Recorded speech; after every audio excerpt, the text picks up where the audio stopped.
Hello everyone. सो आज की video बहुत ही ज़्यादा इंटरेस्टिंग होने वाली है। क्योंकि आज हम बात करने जा रहे हैं हमारे भारत के इतिहास के कुछ प्राचीन शिक्षाओं के बारे में। तो इसमें सबसे पहले आ जाता है हमारा एस्ट्रोलॉजी यानी कि कुंडली। अगर हम कुंडली की बात करें, इसमें हमारे पास बहुत सारे चार्ट्स होते हैं और कुंडली को देखने का कोई एक तरीका नहीं होता है। अगर हम हमारे भारत की बात ही करें तो उत्तर में किसी और चीज़ से कुंडली देखी जाती है, दक्षिण में वो जो मेथड है वो बदल जाता है। हमारे जो पूर्व पार्ट है उसमें कुंडली को देखने का तरीका अलग हो जाता है। सो दिस इज़ होलसम, बहुत ज़्यादा डाइवर्स है ये टॉपिक। क्या सही है क्या गलत रहेगा, एक ही चीज़ को देखने के बहुत सारे पर्सपेक्टिव्स हैं। सो अगर मैं अपनी जो मेरा लास्ट 3 साल का एक्सपीरियंस रहा है ऑकल्ट के साथ, उसके बिना पे बात करूँ आपसे, सो आई विल से कि कुंडली एक दरिया की तरह है। जो एस्ट्रोलॉजी है एक दरिया, एक समुंदर की तरह है। इसमें कितने जवाहर हैं, कितने मानिक हैं, कितने मोती हैं, हमें इस बात का कोई अंदाज़ा ही नहीं है। और बिलीव मी, हम इस बात का अंदाज़ा लगा भी नहीं सकते हैं।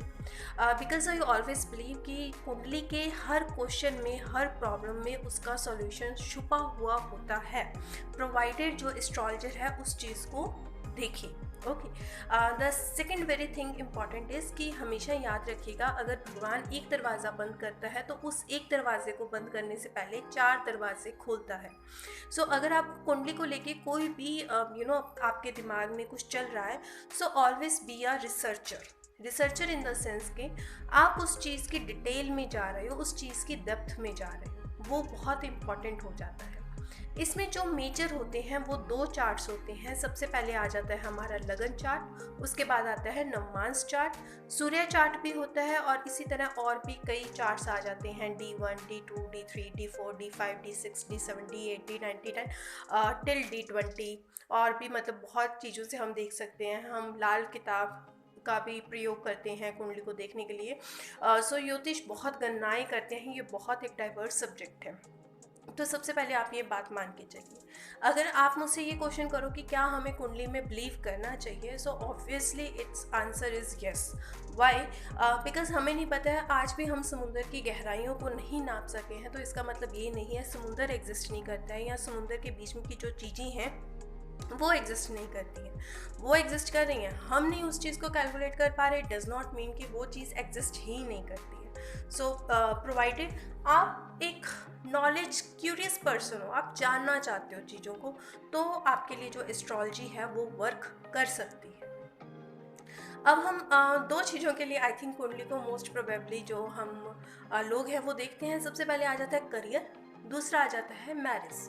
अगर हम करियर की बात करें, जो कुंडली है आपके फिजिकल फीचर्स के बारे में बता देती है, आपकी हार्ट के बारे में बताती है, आपके माइंड के बारे में बताती है कि आप कैसे पर्सन हो, आपकी क्या पर्सनैलिटी है, आपकी क्या वीकनेसेस हैं, आपके क्या स्ट्रेंथ्स हैं। तो कुंडली देखने का एक सबसे जो बड़ा चीज़ आपको पता लग जाती है, आपको ये पता लग जाता है ये मेरी स्ट्रेंथ्स हैं और इसमें मैं वर्क करके अपने करियर में जल्दी क्या अचीव कर सकता हूँ, सक्सेस अचीव कर सकता हूँ। एंड उसके लिए हमें एफर्ट्स भी लगाने पड़ते हैं। बट अगर हम अपनी पर्सनैलिटी से हटके कोई भी करियर चूज़ कर रहे हैं तो उसमें हमें एफर्ट्स थोड़े ज़्यादा लगाने पड़ते हैं, ये एक चीज़ आ जाती है। अदरवाइज आप किसी भी करियर ऑप्शन को चूज़ कर सकते हो, इट इज़ योर चॉइस। बस इतना होता है कि कुंडली से हमें ये पता लग जाता है ये हमारी स्ट्रेंथ्स है, इसमें हम वर्क करेंगे तो हम और अच्छे से कर सकते हैं। So this is the only one basic thing which I think कुंडली helps you in the career. अगर हम लगन चार्ट की बात करें, वो आपके फिजिकल फीचर्स को बताता है।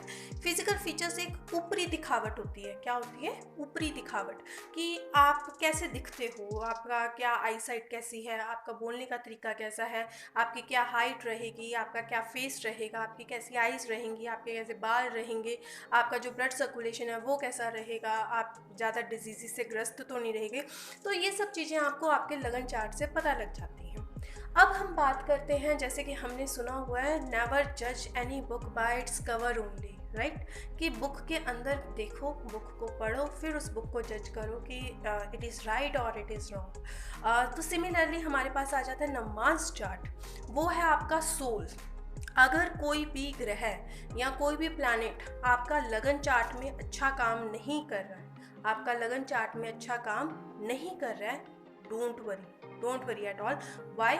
बिकॉज अंदर से अगर वो नवमांस चार्ट में अच्छा काम कर रहा है, वो एक अच्छी पोजीशन पे है, तो आपको वो बुरा फल नहीं देगा। वो आपको बुरा फल नहीं देगा, क्योंकि दिख रहा था कि वो बुरा हो सकता है, बट वो बुरा नहीं हुआ। So this is all about नवमांस चार्ट।